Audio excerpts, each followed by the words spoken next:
takes a certain obsessive, maniacal, weird person to do this shit, honestly. It's really twisted and weird. I literally ask myself all the time, like, why am I doing this? But then I see the render, I go, yeah, that's why. Yeah. This was my problem. I didn't have the capital to build all the cars that exist in my dream. So I was like, oh shit. I'm sorry, I don't know if I can swear. No, you can. Go ahead. Okay, thank you. Sorry if anybody's listening. But I couldn't build all the cars because I didn't have the budget. But I have the skills and ability to build them in the computer. The lack of money and that obsession with making cars, it just was like, okay, let me make this one, maybe make this one. Welcome back to another episode of Modify with TrickFactory Customs. If this is your first time watching or listening, my name is Elvis. Tim. Rob. And we have a special guest on today. Say hello, Ash. Hello, everybody. My name is Ash. Sweet. And if you guys do not know Ash, he is pretty much the person responsible for designing the new Batmobile, which is pretty cool. And he'll tell you he'll tell us everything else that he is working on or has worked on, because there's quite a list. And it's really cool, very inspiring, just to see the amount of things that you're involved in. And I'm like, how do you even have time for half of this stuff? It blows my mind. Thank you so much. Yeah, I love cars. Cars have always been kind of a motivation for me to. It actually helped me not just be a starving artist. I understand how business works and how to acquire money and assets and stuff, because I wanted to modify and build cars, and I realized they're so expensive. So, but yeah, I've worked on so many different films and movies. I'm really quite bad at explaining what I do, but I just love making art and explaining things and building things. It's all just a lot of fun for me. Yes. And so, that's just the spark notes. There's a lot that we're going to dive into, I feel like, in this episode. It's going to be a lot of fun. And if you guys do not know, we are TrickFactory Customs. We host this podcast, Modify with TrickFactory Customs. We're an automotive shop based here in Vancouver, British Columbia, Canada. And we just love to talk about cars. We love to build cars. And so we got Ash on today because I think what initially sparked this conversation between us was there have been some builders, some car builders that they work on some designs of some cars. They build these cars. They don't design these cars, but someone else designed it and they don't give any credit for it.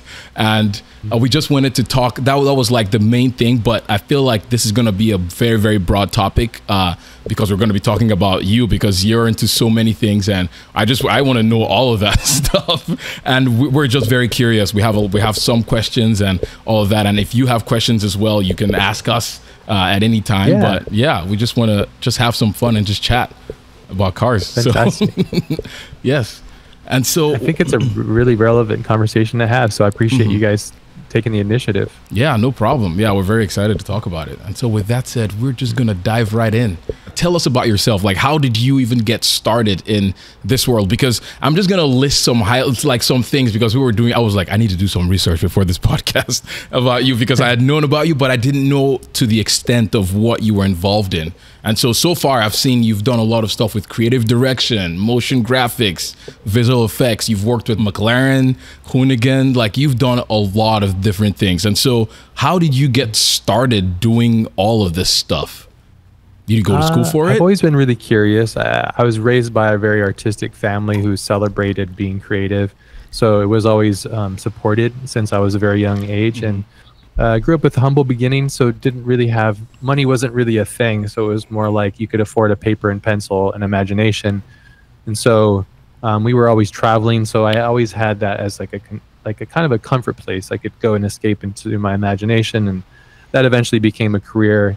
I've always been really curious of things, and I love engineering and the science of things, and these passions. Basically, I go from one passion obsession to the next, and the passion obsession starts as a hobby that I put so much time and energy and focus into, then that hobby turns into a career path. So with automotive, I was literally just like, this was my problem. I didn't have the capital to build all the cars that exist in my dream. So I was like, oh, shit. I'm sorry, I don't know if I can swear. No, you can. Go ahead. Okay, thank you. Sorry if anybody's listening. But I couldn't build all the cars because I didn't have the budget. but I have the skills and ability to build them in the computer, and my skills and ability increased over years. It just raising as I understood the process, and then now I'm able to make them pretty much photoreal and accurate to spec for manufacturing in a lot of ways. So I'm pretty close to the threshold. But that passion, that hobby, the lack of money, and that obsession with making cars, it just was like, okay, let me make this one, maybe make this one. And one day, tell like maybe a personal story, I was on a call with a friend, and I said, the ultimate goal with this car is if Ken Block saw this and he would want to build a car with me. And my friend who was in the room, he's like, oh, I know Ken's, I think it was his manager at the time. And he's like, I'll link you up. And then that's how I met Ken. Oh, yeah. Wow. And Ken was, I fucking love him. He was an incredible friend, a colleague, a mentor of mine. And yeah, the first contact I had with him, I sent him the work, and he's like, oh, who built these? Or he didn't realize they were not real. And I was like, okay, now we're in. He's like, what do you want to do? I said, I want to design all your cars. This is it. You know? Wow. So he was like, okay, let's do it. That's it. And then so we started with the Kazi 2.0, and then that's kind of that whole interaction. And he was one of those wonderful people in life that really understood the secret of life was surrounding yourself with great people and sharing your life with them. So he brought me into this fold, and I even got to sit in the rally car that we designed together, and he took me on course, which is a whole other thing. And even the truck, the trophy truck we did together, like I miss Ken when he passed. It was a real hard time for me. So yeah, he's a fantastic human being. So these are the hobby and obsession and the lack of certain things turn into a passion. And then we all know how this works. You know, it's like you have a beater and you have a budget, but you have a friend that has an LS engine or something. Okay, I can put some JB Weld here, and then there you go. Make it work somehow. JB Weld fix everything. Yeah, I know. Yeah, it's interesting how like so many of the paths are paralleling that. Like in our own world, it's the same. You know, you got it's a human story. It is. Yeah. You just do what you can with what you got, and you know eventually it evolves if you got the passion for it. Right. That's kind of it. Yeah, it's pretty cool. I always say your style is defined by the failures you overcome. Oh, that's good. Yeah. So. Yeah, that's what shows the world who you are. I never grew up in a car background. I only just watched like Top Gear, all of that stuff. And my dad didn't even know how to change oil. I don't think he ever knew how to change oil. But it was just things like that, like Top Gear, all the automotive shows, like American Chopper, American Hot Rod, all of those shows growing up. And I was like, oh my gosh, this is something I want to do. With my limited knowledge, YouTube University helped me a lot because, but fantastic resource. Yeah, but it was not like I didn't have the practical knowledge. I didn't have any of the tools, fancy tools, and so I just did Harbor Freight welder, cheap. Started in zero budget, just did it to look nice, and now I'm like 5 years later, I'm like, oh gosh, this was terrible. This did not look good, and so yeah, like I'm curious to know what your our thoughts are, or if you have any similar thing of like you look back at the previous things that you've done and you're like, oh gosh, like there's improvement there's improvement here. Yeah, I'm like my worst critic. I'm always looking at the things that needs to be improved, and that's how you get better. You always look at, not to destroy yourself, but to acknowledge the fact that you will never be the master of this. Yeah. The concept of art is it's all subjective. No one is the master, and there's no such thing as the masterpiece. You know, we will identify certain artists in time, like Leonardo da Vinci, as being the quintessential artist of all time, but that's all subjective too. So I think as long as you're looking at yourself, knowing what your goals are and being realistic about them, and then trying to find them, that's really the key. This is kind of how you mentioned the Batmobile and the Batman. That's kind of how these things worked. James Chinlin, the production designer on that, had seen one of my cars on Instagram. This is a passion project car. It was like I think I took a Model A and did some weird stuff to it, as I typically do. And he saw that, he really loved that. And then he knew a director that I'd worked with prior who he asked, like, because having a designer as in films that also loves cars, understands them. Anyways, that turned into the Batmobile design and all these kind of things. And when I was designing it, he gave me a wonderfully simple brief, he just used key words like it needs to feel raw and brutal and have an energy to it. And then I just thought to myself, knowing Wayne so intimately, because I grew up with Batman and this whole folklore, I thought if I was Bruce Wayne and I had to build this car, how would I build it? And what would I put in this thing? If I was really, because they wanted a real approach to the film, and they did it that way. So, and I hit all these hidden symbols and things. It was really a fun psychological thing. I also knew my director, how he worked too, from his other films. So it's a whole thing to navigate. So but cool. Yeah, and then the Batmobile, and then you go to Walmart and it's on the shelf. I know, like, how does that feel? It's really surreal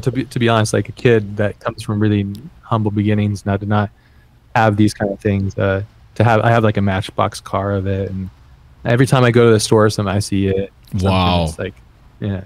Yeah, that is so part cool. of pop culture. Yeah. Yeah, pretty wild. Yeah, it is really cool too. Like, just that, talking of the Batmobile, but it is so different from the other Batmobiles. I feel like the last one that was like the big hit was like the Tumbler, I think. But that was one that stood out more to me. Yeah, there's like a bunch of them, but like that was, for me at least, that was one that stood out. But compared to at least the Batmobiles in the the past 10 years, I feel like this one is so interesting because it's just, I feel like you could build that. Like it looks like someone can just go in their garage and just cobble something together. I mean, it's not going to be easy. I'm making it sound easy, but I feel like it is like, it's something that you could build if you're a builder that's well versed. Steel, something from Americana, something that felt, because Bruce is from America and there is this American approach to this, and this older.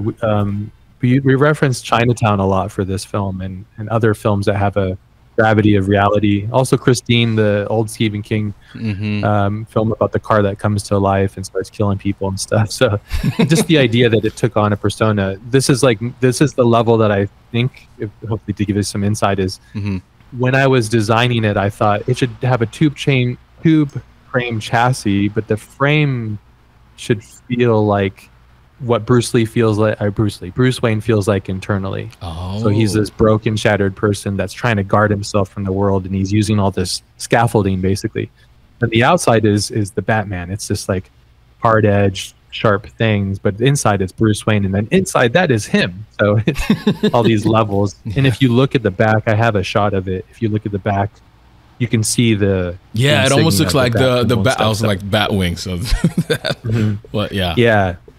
It is so films are all about symbolism. Great films are about symbolism. They're about permeating your subconscious. They're about living inside of your mind and memory.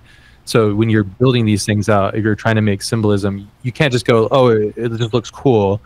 You could, but it won't have lasting power, And people criticize that design, saying it was too, like, it was just a car that you can modify. But that's actually the intention. It was not to make it feel unobtainable. And it needed to feel like it was in the world. Whereas the Tumbler is a fantastic piece of unique design, but you can't draw that. No, you cannot. This is a problem. Good car design, in my mind, it's like you can do it like a signature. Yes. Like a Lamborghini Miura or even a Ford Mustang, like they have a signature to them. They have a 2 or 3 little things that adds to it, and you need to have those things. So that's how I approach stuff. There's no rules to this. We talk about it inside in the shop all the time about that very thing. Is about the cars that seem to hit the biggest are the ones that are relatable, that like people can believe, that they think that they can bring to life themselves, whether they can or can't based on their abilities. But as long as you have that idea, those are what make those cars super special. And it's never the overdone crazy. It's always like just the more raw, basic, relatable cars seem to hit the hardest always. Our initial topic was people taking credit for other people's design and not giving credit, not giving all of that. So like, what are some thoughts about that? When you had reached out for me to come on here, I thought about it, and I thought, what would be the best approach to get the best out of this for everybody involved? The builders, the designers, people are just making things, people that don't have budgets, people that have budgets. Really what I think it comes down to is just communication and communicating to people and being honest with yourself. I know that when I go and modify a car, I'm not the designer that originally made that car unless I completely design it. So I always give a homage or thanks or praise to the original company or team, or I think that's really important, not just for me, but it's good like spiritually for the ecosystem of making things, you know. And but I have seen it a lot where people take something that either I've made or a friend has made online and then just goes and builds it. It's fantastic, and it's one of the things that I think we love the most about making things digitally is seeing somebody bring it to reality. That's so gratifying, so fulfilling. But when somebody does it and then doesn't give credit for the incept, it can be a problem. Yes. And here, let me explain why it could be. For a designer or an artist, we thrive or we grow off of the feedback and the growth we get from having this dialogue between ourselves and the outside world of building things. If you cut that off, then we don't have that dialogue, and therefore we can't grow. So having that dialogue and being able to collaborate in a pure form and actually make something better, that is actually what would hopefully be the end goal. And I can see why people would be timid to reach out to somebody, because maybe the builder will say, or the designer will say no, or you got to pay me, and that's why there's all these walls. But there's always the way to get around these things, just communicating and saying, hey, I have a budget build and I don't have any money, but I love your design, I'd love to make it. I've had many people contact me for that same way, and I just say like, absolutely, please, I would love to see it. And and it's going to take a lot of time and work and effort on your side, and I'm just going to sit back and watch, so it's going to be a interesting journey, obviously. So as we're talking about that, I know you had some thoughts of it because you've also built up some cars, and the same thing has happened, I guess, on your end too. So like my car is, I guess, inspired like a lot of people, and I've never, like, they've reached out, like a lot of people have been really great about reaching out, like, man, I'm going to build a tribute to your car, I'm going to build your car, my version. And I always encourage them, be like, yeah, man, I'd love to see that, do it. And unfortunately, I haven't really seen a lot of them come to fruition, so maybe that's the reality of a lot of this stuff, but it's cool to see them try to get it started. And then if anything, a lot of the times it's the feedback I get from them is more the appreciation for what I actually did create, because they see them start to get a feel for the amount of effort and expense and time and all this kind of research that went into it. So that's great for me. Like when you do have that communication, like they start out and then they come back and like, oh my God, man, I had no idea. Like this is 10 times more epic than I ever thought it was. And then other times it's like, maybe their version of it's not the best. And I'd almost say always it's never a perfect clone. So I never really feel like I've been ripped off up until this point. But I have seen some guys that have done renders, and like, if the builder has a budget and then they just straight up rip off that thing and they have the ability and maybe the resources to do like something that is like, it's unmistakably a rip off, and they haven't, communicated and let that other person know, like that, I kind of have a problem with. A specific case of this happening, and they are now selling kits or body kits based off someone else's design. And so like, is there even anything you can do about it, like legally, or it's just up to? Well, that's an ethics issue and copyright issues, and that there is clause, I'm sure, and you could potentially get lawyers involved in that kind of stuff. But again, all these things can be avoided if people are willing to respect themselves and one another. So if you're going out in the world and you're just taking, you're just consuming, and you're not giving back, honestly, the person that suffers the most is you, because you're not really contributing. If you're really a lover of cars, automotive design, all these things, you're the one that wants to saturate yourself with great people that are doing great things. Therefore, your life is better. I know this is going to sound like some sort of self-development talk, but this is the only way to approach this really complicated topic. I meditated on it when you guys reached out. I was like, how can I best help with this communication? But it really just comes down to people valuing themselves and those around them. Because let's say you go online and you see a design, you like it, you don't give credit, you just take from the person, and then you go off and manufacture it And then at the end of the day, you just go to you have to sit with yourself and go like, I didn't contribute anything. I just took, and I'm not doing anything good here. But if you went the other way, you would go, okay, let me see if I can talk to this person and work out a deal and build some sort of relationship and create some sort of communication and build this together and make something fantastic and evolve it. Because as you know, from pixel and screen to reality, it's a huge valley. Oh yeah, yeah. Time and money and effort, and things don't line up, and there's all these things basically. The car can actually become better through that process. The design can become better because of that, especially if you're incorporating simulations of like aerodynamics and stuff like that. Like, oh, it visually looks right, but it's actually causing a problem in the rear. It's rising this because this is unbiased and so on and so forth. Let's rethink this, and that's a whole nother topic. But yeah, I'd encourage people to just think about what they're doing and how they're contributing to the betterness of the community, because I think it's more so with like how social media works potentially, where you get likes and follows that stimulate you to just go like, let's keep pushing this stuff out, and you don't realize that you might be causing harm to yourself and others, so could be wrong. Those are all really good points. I think it's a underspoke of topic. I think it doesn't get enough credit nowadays. I would imagine your audience is builders yourselves, so an artist and a builder loves to see a midway project to see, oh, where could this go? Because my imagination's going, oh, I would go this way with this, and oh, that's interesting approach there. And we all get value from different things. When I was walking SEMA like 4 or 5 years ago, I was walking the floor, and as much as I love like beautiful works of art, like the Ringling Brothers and those guys have this incredible, just immaculate. You have to respect it. But I like the halfway done things that are just kind of in their process. And I just like the story. I think that we all do. Because it's not about the car only, or the vehicle, or the motorcycle, all these things. It's about the human that did it behind that. There's a book called The Zen and the Art of Motorcycle Maintenance. Have you guys read that book? I have seen that book. I haven't. No. Yeah. So it's a good one. Yeah. What's it? It what is it about? On these kind of things. What's that book? Zen and the Art of Motorcycle Maintenance. Zen and the Art of Motorcycle Maintenance. I think that's what it's called. I'll look that up for sure. Definitely check that out. Yeah.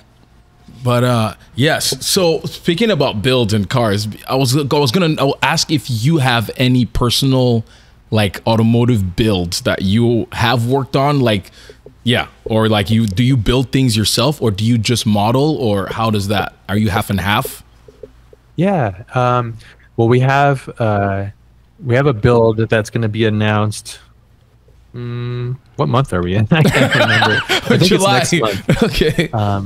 Our friends Tim and Xavier at Bandito. Street Bandito. Industry Garage. Yeah, he did that epic 240Z. Yeah. We got something really special in works. I can't talk about it, obviously, but that's so my friend Carlos and I, we created this whole thing called Make Haste Corp, and this is this whole other thing. But that's a build that's actually being physically created right now. We're actually trying to rapid prototype taking the 3D data from the computer and then translating it to 3D prints and world scale. Then building molds, and then being able to actually manufacture parts. And that's going to be really fucking cool. Yeah, no kidding. So that's, as you know, it just takes enormous time, capital, energy, effort. It's easy when you look at things online to be like, oh, it's cool. Like, it's disposable because it's like every other thing. But when you actually have to do it, as we all know, it's just a lot, work and time. But that's one of the builds that's coming. We had a couple other things in the works. Unfortunately, like I said, a lot of these builds, they take about a year or 2 years, something 3 years. Yeah. So, but so Carlos and I have the Make Haste Corp. If you are curious, it's this collection of cars that we build. Him and I both pick a car that we love, and we build our separate ones, and then we combine. Oh, no way. That's cool. Yeah. So each one, so like the last build, or 2 builds past, we said, let's build our dream cars. So my dream car is a GT40. And so I did my version of the GT40. And Carlos is a fastback Chevy Nova. And so he did his. I'll send you the link if you like this. Dude, that is amazing. Yeah, but we just went full ham and just went crazy. And, you know, we built exactly the car that we would want to have in real life. And ultimately the goal would be to team up with builders to bring these to fruition, not even just for us, but for people to enjoy in the physical realm. Yeah. But one thing I realized, this is like an epiphany that happened to me when we were going through this process, and people weren't giving us necessarily like the frame of value because we don't have physical cars, but the cars look real. I thought to myself, I never saw a Ford, a Ferrari F40 in physical life, but I've seen thousands of images of it, and I loved that car until I saw it recently about a year ago. But up until then, I had never seen it. It didn't devalue the car. It actually made it even better because in my mind, it was this special thing. So what I'm saying is there's a place for value at each step of these things, you know? So I don't know. I'm trying to, you know, champion all the digital artists and designers out here, you know? So Sorry.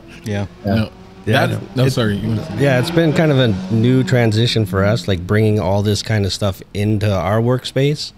So like probably one of the technical questions that I'm interested in, and probably not a lot of people, because very much I think people get, I'd say renderers get discounted, like it's like this just instantaneous thing.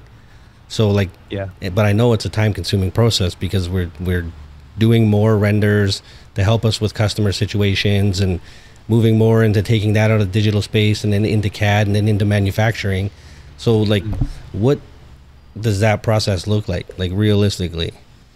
Because I mean, I like your stuff is like far beyond some of the renderers that we've used, and then we only really need to take it so far to sort of get our point across and sort of get us and the customer on the same page. And then your stuff is like, you know, by the time you're done, it's like you don't even really need to build it anymore because it's like it's so amazing at that point that it's like, okay, I've seen it, like it's as good as it could possibly be. By me building this in real life, I'd probably be doing it a disservice. So it's like, you know what I mean? Whereas there's really a lot of things you see that you can like, hey man, that's amazing. I can take this a little bit further and bring it to real life. But I mean, some of your stuff is crazy. Like it's, you know, it's like seeing some of your stuff like satisfies my itch to see how far you can take something. So to have somebody else out there that's like can take it that far is like, it's mind boggling for me. So it's like, when I'm doing stuff, I generally work within my own abilities and my own boundaries.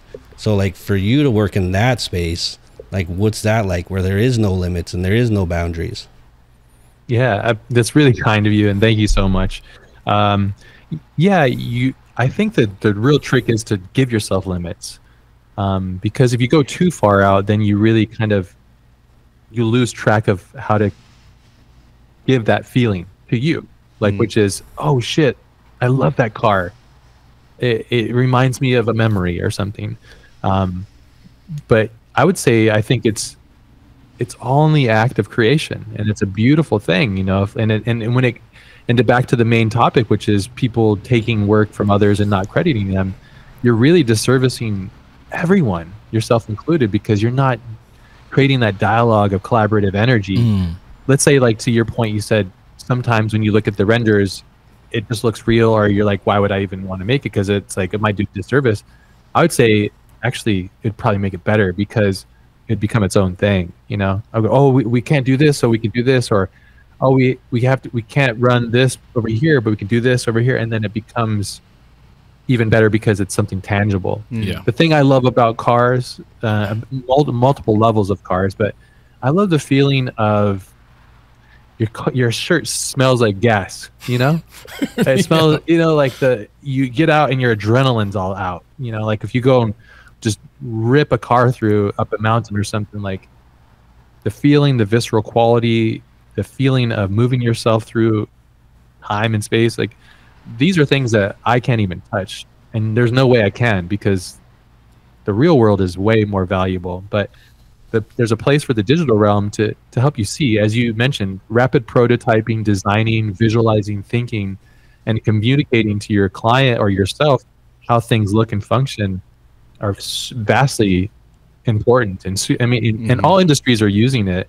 I think it's just coming down to us being able to use it on a rapid scale on a smaller compartmentalized basis, you know, which is, to me, I love the idea that home builders can take a design, 3D print it, and put it on a car and transform the car. Because before all this, you'd have to be a master metal worker, which is fantastic. But we all know that that path to the journeyman skill to be able to make something of quality, I mean, that's a decade worth of work minimum. Yeah. It's a beautiful skill, and every time I encounter a real good welder or a metal worker, it's just like, man, we could just sit and talk to you for hours, because I just like to understand the chemistry of how you're doing what you're doing. So I have enormous love and respect for builders, because it takes tremendous fortitude. It's a war of attrition to build things, you know, in the real world. So yeah. So when we collaborate, I just love, like, oh, that's cool, or how can we do this, or, you know, thankfully I don't just know the design side of things. I understand how suspension and all these kind of things work. I was going to ask you that part too. That was going to be my next question. Of it's like, do you design, or whenever you design, do you design it to, I don't know, work in certain environments, or do you design it? You said you use a lot of suspension. You know about how suspension works, and so do you know, like, oh, like different types of suspension, or this clearance level is not going to work for what we're trying to design this for, and hey, let's switch this to another. Do you do all of that, or no? Armchair expert kind of stuff, you know, YouTube University kind of stuff. So you can do a lot of stuff like simulations in CAD and stuff, but sometimes in the simulation of like the reality, I'll just slam a car, get it really low, or sometimes reduce like the travel. Every time you center a car off and you're using any kind of stock points, you're going to have all these bottom out issues and just a ton of issues, as we all know.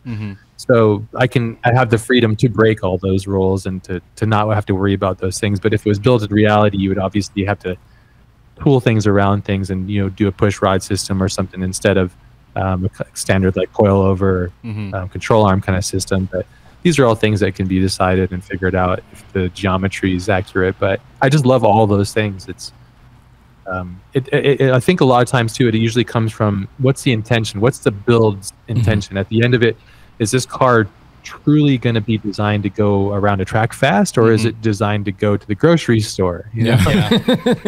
Or can it do both? You know, like I have a Raptor. That's like three trucks in one. It's a luxury vehicle, a race truck, and just a truck, basically. So I love being able to just take it up a fire road and I go to the grocery store. And it's fantastic at both.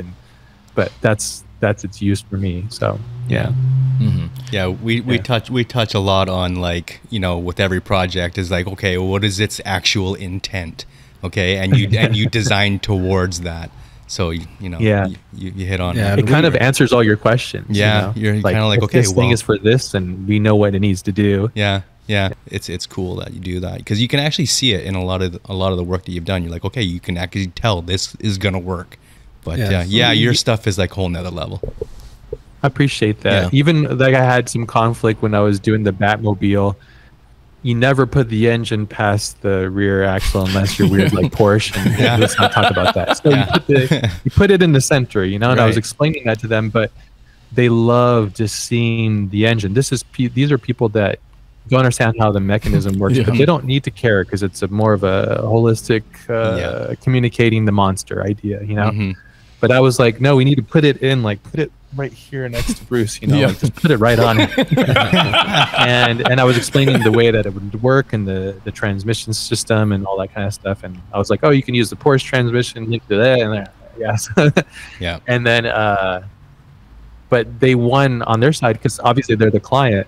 So this is when the art becomes the winner, because it's designed to be the monster, you know, the machine. And I don't know if you've seen this, or those of you that are listening to it, it has a whole place in the world of that film, and it is kind of its thing. And it kind of, even though it doesn't make sense, like when you see it, you're like, okay, the engine is like really high and like really far back. But when it comes to me designing the things that I'm like focusing on, like with intention, like I'm just thinking, okay, this is a time attack Evo, so I'm just looking at only time attack cars. And that's all I'm focusing on, because I want it to be this thing. I have also owned like 20 different cars, and I've done a lot of like pulling things out. And you know, when you touch things and you work on things, you understand how they work better. So done a ton of like, I don't know, just weekend ripping things apart and being upset about it. Yeah. No more Subarus. No more Subarus. Oh, that's funny. Just kidding. Not really. I said something bad about Hondas one time. It didn't go well for me on social media. So you gotta be careful. Yes. These kids are ruthless out I've here. had a lot of Hondas. Yeah. And my first car was a 1971 Plymouth Valiant. My brother gave it to me. Oh. Fantastic first car. It had a slant six. Unstoppable, just a bulletproof unbreakable engine. Yeah. I've had some crazy stories in that one. Yeah. Yeah. Can you imagine? Yeah. Fun car. I killed one of those that my neighbor gave me. Almost the exact same car. I can't remember the year of it. And I told him, 4-door. It was a 4-door. And then we took it out slant six, and the thing was unstoppable. It took us forever to kill this thing. So your goal was just to kill it? Yeah, it was just to kill it. Like, I thought he was just giving it to me just to whatever. And then when I told him what we had done to it, he was devastated. He never spoke to me again. And he lived directly next door. It was the most awkward situation, and it went on for like 5 or 6 years. Oh, no. I thought he was just like, here, take this thing, go whatever. But he was honestly thought he was handing it down. And the thing was, it was hard to kill, man. Like, just being young. Was it a hoopty or what? Yeah, it was not great. Like, he had the chrome tape on the bumpers and it was not a good example of it. I don't even know how many miles it had on it, but it was very well worn. So when he handed it to me, I thought that he was just like making me the middleman between him and the junkyard. So, okay. He just wanted, okay. There was a miscommunication. Clearly. Because he knew me as the guy in the driveway working on the cars and doing all this stuff. Because at that time I had a little shiny red Datsun 240. So I think he thought he was, I was going to put this in the SKU for a restoration or something. But me and my friends just went out and, had a good time with it and a lot of memories. But I think I broke his heart. Was it the slant six in there? Yeah, it had a slant six. That engine was engineered for the military. They put in all the Jeeps and stuff. Oh, kill that thing. That's why it's so stout. Yeah. That thing just goes. Yeah. We had one. I did so many stupid things in that car. in our high school shop class, and it was set up as a bracket racing car, so I was fairly familiar with it. And you just can't kill those things. I don't even know if you have to put oil in them. They'll just keep going forever. Okay, this is a funny story you're going to crack up. So I didn't know how engines work and stuff. So I'm curious. So I take the head gasket off and the head off. Mm-hmm. And I'm like, there's a lot of oil in here. What's the deal with this? This is where the valves and the rockers are. I'm like wiping it down. No. Put it all back. No. I told my brother, I'm like, I cleaned up the engine. It's so dirty. What did you do to it? Like, you're an idiot. What the hell did you do? I'm like, it works fine. It did work fine. Yeah. But I was doing all kinds of, because he was like, you need to adjust the valves. And like, I had, you remember back like Cat Boys or like Kragen or whatever would have like the books on your car, and it would say this is the valve, the Haynes manual, lash. Like what do you call that when the valve lash? Yeah, exactly. So you have the little spacer, the metal thing, and but when I went to go do that, because he's like, it sounds like my brother is mechanically inclined, so he's like, it sounds like the valves are probably just need adjustment. He's like, just go take it to somebody or figure it out. And I was like, okay. I got when I did it, I just cleaned all the I was like, this is all oil is crappy. Yeah, dude. Oh no. And it still ran. That's pretty impressive. Bro, I got you, man. It's mint now. Absolutely fresh. It was like, damn, this thing is thick now. But I was like, it's making more loud noises. Yeah, I don't know. I have another story you guys are gonna love about this one. This is why I love cars, and it brings us all together. It's a reason to experience life and share stories. Yeah. Originally the car was baby blue, and I was like, I'm not having that. So I painted it black, matte black. Nice. It was like rattle can black. So it was like, it just had like a tool sticker on the back. It was just the quintessential car. Everybody had like cleaner cars and Hondas. I was just driving around, but the exhaust wasn't good. And I'm like, I want a loud exhaust. So I took it to an exhaust shop, and the guy was a dipshit, naturally. And I said, just dump the exhaust right underneath me. But he dumped the exhaust right on the brake line. Oh no! It didn't dump down; it dumped straight into it. No. So I'm like, I'm gonna go. This is the time I lived in San Diego. I was like, I'm gonna go see my brother, and I'm gonna show him the sweet exhaust that this guy saw. It's loud, and the slant six sounds booty, anyways. Yeah. You could get it to work, but it just sounds like a weird diesel motor kind of. anyways, I'm driving up LA traffic, and then my brakes go out. I'm like, and I'm in a big sled of a car, you know, straight to the floor. And there's 3 on the tree. I think that's what you call it. Yeah, 3 on the tree, it's correct. Automatic. Yeah. It's not 3 in the tree. Sorry, there's no clutch, but it's automatic, and you shift off the column. Oh man, just telling the story, I've totally forgot about this. And so my pedal goes straight to the floor. There's human beings out here in cars driving at adequate speeds, and I'm here in this matte black, cool stickered Valiant, and then it starts raining. I pull off, I get in the parking lot, and I'm like, what the fuck happened here? Mind you, I'm still not mechanically inclined. This is the first car I've ever had. I get underneath the car, I have a little flashlight, and I see that the exhaust has burnt through the brake line, basically rendering all the brake fluid out. I'm halfway from San Diego to my brother. My brother's not picking up. He fell asleep or something. I can't go back home, but I should go to him because he can help me fix it. I drive that car with no brakes from like Irvine all the way to Culver City. No, from Irvine to Culver City. I'm using the e-brake on the bottom, and I'm using the first and second gear. Wow, engine braking, nice. I get there, my brother and I have a huge fight. We don't resolve it. Rain's still happening. I say, fuck you, I'm out of here. I get in the car that doesn't have brakes, and I drive myself all the way back down to San Diego. No brakes. But you drove to San Diego? Yeah, back home. Yeah. I went late at night, but still I'm doing 65 in a, I don't know how, but that thing weighs a lot. So if somebody was in my way at that time, that was it. Yeah, I was just coasting. Yeah, it was just, and I somehow figured it out. Yeah, and I have another funny story. Last one. We've all seen the movie with Tommy Boy, right? With the door that goes backwards. Yeah. So the throttle would stick, and I would have to constantly clean out the one single carb, and I'd spray it with carb cleaner and stuff, but it would stick. Where I would park my car, there was a tree right next to it. And for some reason, I opened up the door because I needed to get something, but I had it parked. And then I just left the door open. I was like, oh, it'll be fine. I didn't have it completely open. I just had it like halfway. And I went to go reverse into it, and then it caught the tree just barely, but just enough. And the pedal slipped. And it went boom, and the door went all the way, and slapped the front fender. And I was like, no.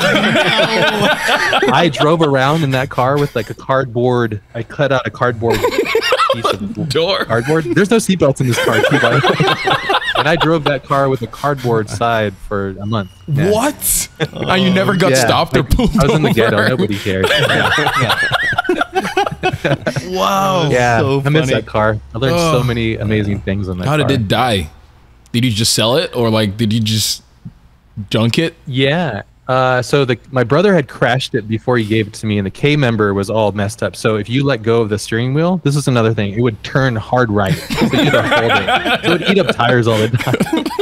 Wow, this car sounds so amazing. I'm gonna have to send this to my brother. He's gonna love this. Yeah. We literally just had this conversation like 2 days ago. I think how like we're lucky enough to have some pretty amazing cars now, but some of our shittiest cars have the best memories. Yeah. Man. Oh, yeah. Oh, the best. The best. Because like, you don't. This give thing a almost shit. killed me like 9 times. Yeah. Yeah, I think that there's part of me that wants that, but knows that I can't go back that way because I've had because I got really obsessed with all cars, so I ended up having like a Haji Roku and all the the SDIs and the Evos, and basically a lot of Germans, a lot of Japanese cars. I had almost all the quintessentials. I even had the last car before my Raptor was a Gen 1 NSX that I had fully built and fully like everything, KWD3s, 10-piston brakes, all the things, and it was a fantastic car. Yeah. But yeah, going back to a Valiant, I don't know. Yeah. So I just keep the memories. It's hard to go back. Nah, I think it's worth it to go back because I haven't been too long in the old car owning or modifying game, but I have this Datsun that I built. It's stock. It's currently a death trap because I put these, what do they call it? Like 275, 60, 50, pretty much like drag radials that each one weighs, how many pounds does each one way. I think we weighted 70 pounds a corner. Yeah, so each of them 70 pounds a corner on a car that has like 100 horsepower. And yeah, so I did like my own coilover system, like $200 coilovers from like eBay, and it is a death trap. It's so bad, and it terrifies me just to drive it. But even though I've driven, like I still drive like modern cars now, but sometimes I'm like, I want to know what that feels like again. And so I go and I drive it to work. And I'm like, oh my gosh, this is terrible. But it gives me a laugh every time, just fearing for my life. You got to get him to send you a picture of it, because it's like we get the opportunity. Like, we got Aston Martins and all these kind of wild cars leaving the shop all the time, and like I get messaged almost constantly. Like, we just turned out a couple of Porsches, we got a Testarossa, and I get messaged about his car. It's like, I just saw you on the freeway. It's like, that was not me, man. Yeah, it's like a wide body. I put like fender flares on it, like painted it like there's like a 70s Porsche race colors, like blue, green. It's a multicolored Datsun with a ski box on the roof. And it looks like an 80s ski jacket. My daughter refers to it as the bubblegum car. But the car doesn't want to die. Like, I have driven that thing. I used to live in LA, and so before I moved to Vancouver, I drove this car like 2,000 or 3,000 miles. I drove it to Kentucky, then drove it here, and it didn't die, and it's still alive. So I'm like, I'm just gonna drive it into the ground. Things were just built so differently back then. I think there was an importance, and I know this sounds like I'm an old guy, but I literally do believe it. Like the Slant 6, it's like the engine that's in the Valiant was designed by the military conjunction, I think, with the engineers at Dodge or Plymouth. I think they were intersected, but it was designed as a contract engine to be put in the Jeeps to like help save people in combat. So there was no messing around. I think now I look at my Raptor, for example, there's so much electronics in it, and there's no the shelf life. It has a shelf life. It has to, you know. As much as I love that truck, I think it's one of the best vehicles I've ever owned. But it's definitely, there's a difference. There's a lot of convenience. Every convenience has a cost, as I said, you know. So Yeah, so true. Yeah, I'd love to build another Valiant though. Maybe I'll do one. I think you should. You should like do one with like a wide body. Like, I feel like you should do like a model one. That'd be pretty sick. Should probably take a nap. Yeah, that's what we always say here when the ideas get too wild. Is like, you should probably take a nap. See how you feel when you wake up. Yeah, just let that one pass. Yeah, and like I also just remembered, I was like, oh yeah, like something that I've seen that also separates a lot of your like models and the things with cars that you do is just there's just this element of, I don't know, grunginess, or like you added the imperfections into an otherwise like smooth body, or like the textures. I don't know. So like, why did you start doing that, and like how do you do that, and what's your process for that? You know, and the computer is designed to make everything perfect as it's designed to do. It's ones and zeros basically. It's just an assortment of ones and zeros designed to make something perfect. So in order to fool the human mind, there's this concept called the Uncanny Valley. You guys heard of it? No. When you see something and it doesn't look right, that's the Uncanny Valley. When you see like a CGI face, like a digital face, you're like, this is weird. Yeah. That's the Uncanny Valley. It's the thing that you feel. You can't tell. So cars are easier to do than a human, because we're professional at understanding what looks real or not, because our whole life is looking at humans. But cars, they're easier to fool. And I like to study all the imperfections because I like to put them in, because cars have imperfections. Even the most clean, perfect ones, there's slight imperfections to them, like, you know, slight haze or slight blemishes. But when you do an older car, or a car that feels like it's been used, it's so quintessential to just leave it dirty, or have all that, you know, exhaust burnout, or you can see like just certain things. So I want you to just look at it and be viscerally moved. Yeah. If that happens, then that's accomplished. You know? Yeah. Well, most importantly, I just do it for myself. I'm very selfish like that. I want to be stoked. Yeah. But then if you're stoked, I'm like, yeah, all right, score. High five. Us, you're both stoked. Yeah. Yeah, it is really cool. Like, just to see all of that, because like the little scratches and all, I was like, it just blows my mind. Like, you're like, it almost looks, I think you mentioned this maybe earlier, but it honestly looks real. Like, even though no one, like, it doesn't exist, but it fools my mind every time. Like, is this real? Is this not real? And so I think that is just the coolest thing. I would take it one step further, and like the car has all your renders seem to have a personality of their own. So it's like for us, like when we sort of build a car and it begins to take on sort of everybody wants to name their car at the beginning, but we find that these cars sort of name themselves as you go and they take on a personality. I see a lot of that in your renders, whereas a lot of renders I get, you can tell they're renders. Whereas like a lot of your finished images, when you see them, that car looks like its own person almost. I don't know how to explain it. I'm sort of hunting for the words, but it looks like it takes on its own personality. And I think that's what makes it so special. So thank you so much. Like, there's a lot of, the naming process is also really fun. If I talk about the cars that I make with my friend Carlos on the MHC thing, is like, when we come out, like, so we both go, what are we interested in? Oh, we really like this. Okay, let's do that. Like, the next one's going to be really fun, but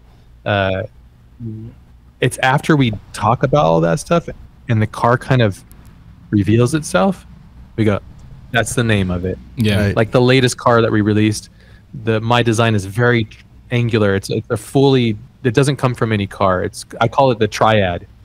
That's the name of it, because it was like a weapon, but it was all based on triangles and hard edges, and the name revealed itself to me when I was going through. I was like, oh, cool. But yeah, the idea that it speaks to you as a portrait of something or a character, I mean, damn, it's really, I'm going to think about these things that you're saying when I'm building these, and it's going to hold me through when I'm really getting upset with how much work it takes. Because it's shit tons of sitting in this chair hours late at night. My wife can attest. It's like most of the time I'm yelling about something like, what the fuck? Because it just as like I had problems and struggles with like working on cars in real world, bolt gets stripped, or you can't, bolt seizes into the block and you got to go and all these problems. It's the same thing in the computer, just different levels. So ultimately, bringing the conversation back to the original thing, is this whole thing is about problem solving and doing that with one another and building community with people that like to problem solve, and how clever you can be and how your tastes can align to that, and how you can take all that stuff and make something awesome, and why wouldn't you want to do that and share that process with somebody else, so that's how I look at it. It's pretty amazing. It is. And then, like, do you have any 3D modelers that you look up to, or like any like car builders, all of that, like that you look up to? Because I'm very curious to see if that also affects your design, like what you take inspiration from, all of that. I love personally, so there's a lot of really talented digital artists now, but personally I look at like Giugiaro or these old Italian dudes that created the designs for the Mura or the Countach. Those are, to me, those are the lords of it all. Like those are people that made poetry, even though the Countach is a very highly unfunctional car in many ways. It's a statement of presence. It's a statement of art. Even the Valiant's a beautiful design if you think about what it is, and there's a lot of cars. Like, the more I opened my mind to things, the more I saw beauty in so many different cars and saw how the designer was intending things, So, but to name a few, like digital artists, like obviously one of my best friends and my close collaborator, Carlos, he's the best, and he's been fantastic. And him and I just push each other. So I'm so blessed to have him. We just work so well together, and we're actually 2 days apart on age, which is really weird. Oh, no way. So we found that out like later on. We're like, oh shit, it's your birthday? It was my birthday. Oh shit. And so we reference the film Step Brothers a lot. So. Did we just become best friends? Don't touch my tubs, and But there's a designer. Well, his name is Andreas Izelius.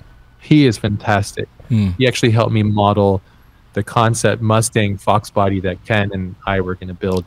But obviously Ken's not with us anymore, so I'm not sure what's going on with that. But he is fantastic, and yeah, I think you get online that you can see it. There's a small group of people that do it at the high, crazy level, just like builders and everything else. You know, it takes a certain obsessive, maniacal, weird person to do this shit. Honestly, it's really twisted and weird.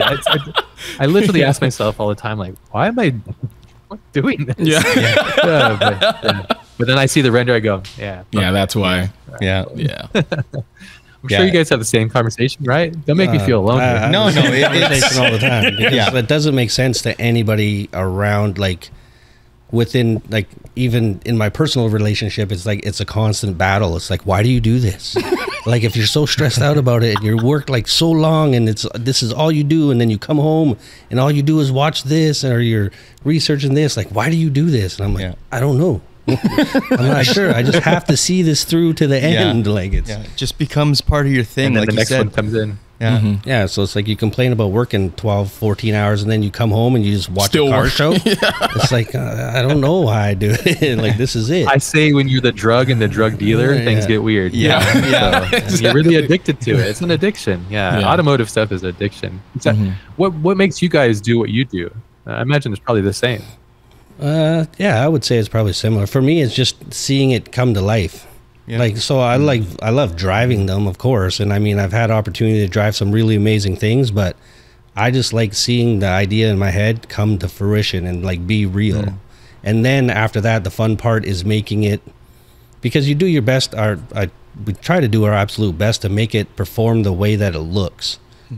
So so that it's, it's a legitimate thing. So now it's like I've built this crazy thing that looks insane and it performs insane, but it's not perfect. So now I get opportunity to try to like evolve this thing, and then the learning process behind that is, it's like a whole nother thing. Like, okay, why isn't this working the way it was? Then I ended up in a deep dive about suspension stuff and all these different things. So it's like this constant learning process, and then I don't really realize the passage of time. So like to people around me, it's like, this is all you do. Like, what does matter with you? But it's like when I'm in it, I don't really realize it. Like I don't know. It's a weird thing. So I just want to see it done. I love that. Yeah. So I just want to see man. The end. That's the drug right there. It's the thing you do when time has no presence. Yeah. It's the thing you do that you complain about, but you love just as much. You love a little bit more than you complain about. Pulls you back in. And the idea, that's exactly why I do it. It didn't exist before I did it. And then you can see it. For you guys, it's great because it's physical. You can actually touch it and feel it and experience it. So I'm like, it's almost there, like it's there, but it's not there. But the way I look at it is just it's like putting investment in a bank. If you're going to invest on anybody, invest on yourself. Yeah. And so all of these cars and all this knowledge, and all this skills is eventually going to flourish, hopefully into something else where that car will be built to that one and that will go here and people will see that will happen. And when I was starting this, I looked a lot at what Chip Foose was doing, and I still do. The dude's a legend. Yeah, and he built an empire from designing and understanding things and having taste and love for cars, and he built an empire on it. So I look at him kind of as a mentor, I call him silent mentors because I don't know him personally, but somebody that's that prolific and figured it out and gave value to the automotive community and cut his own niche out so he could produce more of it. So, but yeah. Do you guys also feel the same about building things? I'd say we kind of approached it backwards, and it took us a little bit longer to get to this point. And it was actually a panel with Chip and a bunch of other people at SEMA that sort of the common thing with all these guys is then to find success is they took their time and effort and they did invest in themselves. So they built something for themselves. So in the early days of our shop, we were trying to run it like a business, and we're building stuff for people, building what they wanted. And it was okay. We did well. Like, we got to where we are, but it wasn't until the common denominator with all those guys is they built their own car. And then that's when their businesses and their thing really blew up, when they built their car to their vision that they had control over. So that's what we did. And it was like a light switch, like right away, the whole thing flipped. And then people started coming to us for what we did and our aesthetic. And then now it became fun again, but before it was like a job. So I'd say that was probably the turning point for us. Thing for everybody. Yeah. So if you don't take a risk on yourself, no one will, and that is truly it. When you see a builder and their personality. And if you don't have the means or skill, but you have the capital to do so, then you are part of that ecosystem, which is you're a contributor to the art. I didn't really understand this concept deeply until I worked on this project with McLaren, and they came to me to help them release the 750S, which is their latest flagship car. And they said, have you ever driven our cars? And I said, one time I actually had the privilege of driving a 720S around a thermal racetrack. Just a friend of mine, it was amazing. Shout out to Paris. Awesome. I love you. Thanks, buddy. But they said, we're going to send you the 765 LT. You should experience this car. I said, okay. But I said, I'm going to do like illegal things in it. And it's okay. Because I live next to like a really amazing mountain that I like to drive up. I drove that car so hard and so crazy. I was doing ridiculous things in it. And then I started to realize, okay, people that own this car are supporting all of the engineers, people that actually are striving for excellence, because I've never driven a car like that. It was on a level that it just didn't make sense. The whole time I was laughing or like grunting or like screaming. It's like that's how you know the car is doing its job. But I to go back to it, that's what I realized, that there's a whole ecosystem. So if a company like Lotus or McLaren or any of these companies didn't have the drive or the instinct to go and say, I'm going to make my thing the way I want to make because it's important to me, you would never have had those things. And I think that's really the trick, really. There's a book I would highly suggest to you and anybody that's listening that I'm going through right now that it kind of strengthens my own personal sovereignty and trust of like doing my thing. It's called The Win Without Pitching Manifesto. Okay. Yeah. It's all about like just maintaining your personal sovereignty and strength to do what is right for you and maintaining that trust. I always say you don't want to be the client's hands, you want to be their mind. That's good. Yeah, we'll check that out for sure. Sweet. Yeah, it's good audio book. Or book, whatever, however you want to process. I prefer audiobooks. So I'll definitely listen check to it it out and do whatever. It's just good knowledge to have, good support. So you guys, that's how your model works now, right? So you're building your own creations, and then you have an ecosystem that works within that realm. Yeah, so for a long time, we used to do what we call donated time to projects, so that in an effort to try to take things as far as we wanted to take it, and like pursuing that excellence or perfection. So the customer doesn't necessarily want to pay for it, so we were always donating time to projects to try to push them to the next level, to get the next level customer. And then we ended up having opportunity for me to go like super deep into a project, which we did. So that's how we came across, basically built my Mercedes, and it was to my vision that I'd been building in my head for so long. And then that was the first time that I got to build something specifically for me, to my vision, and it just sort of resonated with a lot of people. But now so many people come to us specifically for that vision and that aesthetic, and then it's definitely changed the vibe in the shop, because now we're not just like, this factory just pumping out, the run-of-the-mill sort of hot rods. And now we get opportunity to do a lot cooler stuff, and people are a lot more open to just letting us do what we want to do. Like, show me what you would do, and then you show them, they're like, holy shit, I didn't expect anything like that. That's crazy. Yeah, let's do that. And you're like, so that's it's definitely. And then now, like, because with the render thing, it's like now we get opportunity to share those visions with those people, because now we're 3D scanning and we're trying to do more renders and modeling, and so like that crossover is a lot easier to show them our ideas, because like we were speaking about it before, when for me and him, we're like properly trained in industrial fabrication. So when we have the ability to look at drawings and see the finished product. A lot of people aren't, but it's something that you learn through time and you're trained.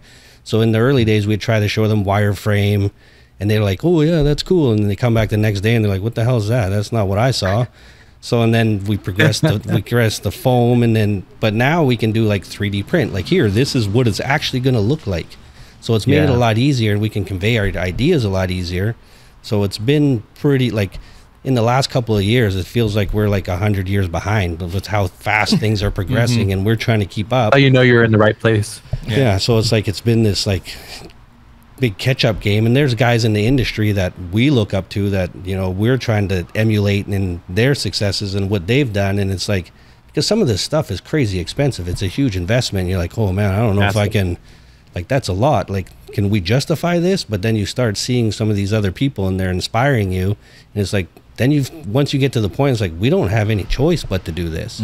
Like, we have no choice. And then now, like I say, in the last probably year or 2 years, it's opened up a whole new, like, every day is exciting again, because we had this sort of period of time where we're just pumping out cars, and it's, it's the same stuff, whether it's a $1 million Aston Martin or it's this or that. It's just like, whatever, I'm just fixing this thing. It's just a car. But now that we've been able to get back to like the creating stuff, it's a lot more interesting. And when you can actually create to your vision, not necessarily your abilities, because now you can create it in a different space, and we have all these other different opportunities to create this perfect part now. It's pretty cool. It's pretty cool. Yeah, it's amazing. It opens up a whole new world of possibilities. Yeah, it's insane. And it's fantastic that you're thinking like that as a team, because if you can think like that, you can manifest like that. Yeah. If you can think big, you can be big. I know these are all like, stupid things you'd see in some office poster, but they're so true if you really believe in them and you really think about them, But it is all about the act of doing and being open to it. But it does take hard work, and it's never as easy as it seems. You might look at what I'm doing now or consume what I'm doing and just think it was just somewhat easy, or there's been moments where I'm just like, fuck this shit, I hate this stuff, or but then there's full elation moments sitting in the theater watching the Batmobile for the first time. It's like I'm crying because it's so epic, so there's this level obviously to it, but that's so cool. And it's cool to hear that. It's inspiring to me too, that you guys are on this quest too. And if you feel like you're behind, it's actually a good thing, because you're humbled by the fact of how much there is to learn. And there is so much cool stuff to learn, in the process, and so many cool people to meet and talk to and to learn from as well. Are you guys going to SEMA this year? Yes. Yeah. Oh, yes. Okay. Hopefully I can meet you guys there. I'm planning to be there. So yeah. We have a vehicle that we're taking this year, so right now it's kind of crunch. We're getting into crunch time where shit's about to get really serious, and we got to buckle down. So should be. This fun. is every SEMA build. Yeah. We try to get smarter, but 90 days it doesn't every work. time. Yeah. 95 days? How many days? Yeah. It's just interesting. Needs to be on the trailer. Yeah. It is interesting, but even though like we've also started doing that, what I've also noticed is sometimes it's also a lot of time. You have to have fun doing it too. So it doesn't just become another thing. And so that was kind of why I don't know if you've seen it, but we're doing like a Lamborghini Urus, and we're taking the body, because we got this crashed Urus. We cut the body off of it, or cut the chassis off of it. It was wrecked. And then we're putting a Chevy Tahoe underneath it, putting like twin turbos. Yeah, it's gonna be. Of course you are. And it's Obviously, right? Because why not? This is one of those opportunities that we had a ridiculous render created, and we're trying to stick to the render just because of how ridiculous it is, because it doesn't make sense. So it's like, literally, we're doing exactly what I shit talk. I'm like, that's not going to work. You can't put that. That's stupid. And then now we're doing it to spite yourself. Yeah, we're doing it to spite ourselves. Well, yeah, we just need to have fun too, because it's like, I think you made a reference. Tim was like, "Oh, this is our version of a pizza day," but it's just like a lot of times we build a lot of things for people, but we don't get to, I guess, reap the enjoyment of, I don't know, driving it, or I don't know. So I think for this one now, it's pretty cool. So like, do you have any projects like that you're like, I'm just gonna do this for myself? Like, I'm not doing this for a client. I'm not doing this for anything, but. Well, the entire MHC collection of 22 cars has been completely for Carlos and I. Oh, that's 2 years worth of work. Nice. So, and we're just like, fuck it. Like, this is what we think is cool. Nobody's going to say yes or no, and we don't care. And we're doing it for us. And from these projects, things like McLaren come and various things come in because they're like, oh, this is interesting. When you're an artist, you put yourself out there and you say, this is me. And then a company or a corporation, not to say this is bad or anything, they'll go, well, we don't have that style. We want it. So we're going to pay you and take some of your style and apply it to us. And then we want to become form like Voltron kind of stuff. Global domination. Everybody, anyways. But yeah, so that whole project that Carlos and I have started like 2 years ago, I think a little bit later, 22 full cars, like full builds. I can send you a link too. It's just called makehastecorp.com. Okay. But that's been completely, imagine having a part-time job for 2 years and never getting paid for it. Yeah, that's what it is. That feels like my entire career. Yeah, but then, you know, either this or we have the choice of working at a company where we lack individuality and freedom to do what we want. I couldn't do that life. No. I've already gone too far to the right. I've been freelancing as a freelance artist for 15 years now. So it's I'm used to like taking a nap when I want to, or doing wherever the hell I want and spending the money where I want to. So that's the funny thing work about now it. just to buy my time back, so I can do my things that I want to. So, Yeah, we used to complain about that work buzzer, like it's lunchtime. And then now we own our own thing, and I think we work more than we ever did. Like oh yeah, you work harder for yourself. Way harder. If you have intention, you work harder than you would ever work for anybody. If you do it for yourself, because you realize it's make or break, you know. So we still take lunch at the exact same time every day. There's just no buzzer. I love that. Well, routine is key too, though. So the body needs what it needs, especially if you're working on physical stuff. So anything else? Like I feel like we could go on talking for a while, but we also want to respect your time too, because we don't want to have you out here for like 3 hours and so but appreciate you guys. Like did you have any more did you guys have any more questions? Anything else? I got a lot to process. This has been so much fun. Like did you have any more things you wanted to add, Ash?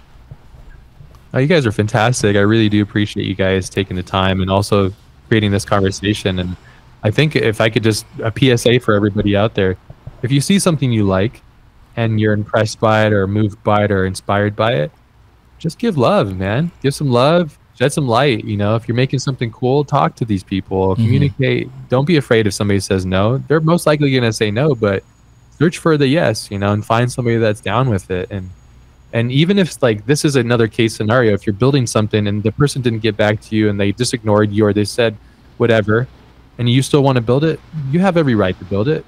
And then just still give credit. Be like, you know, this was originally designed and I got inspired and I went off and did this, you know?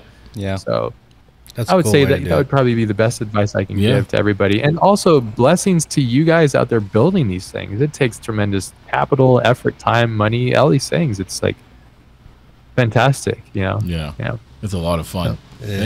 So I really appreciate you coming on. Like I really appreciate it. It's been a treat to have you on, and it's been great hearing the awesome words of just experience and knowledge that you have from all the crazy things that you're a part of, and all the sketchy project car.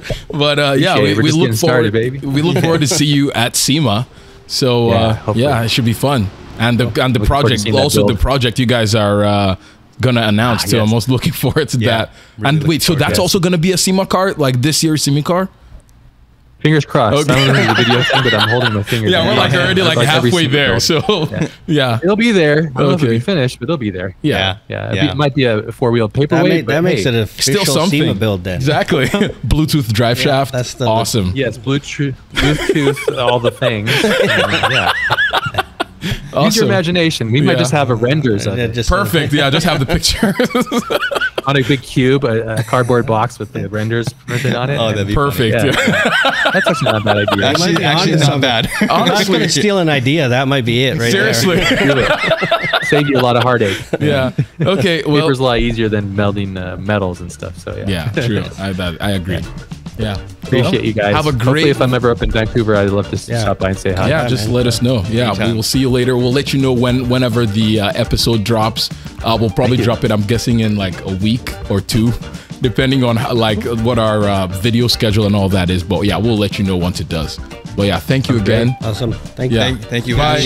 Thank you for sharing your wisdom and your words. Thank you. Thank you guys so much. You have a wonderful day. Thank you.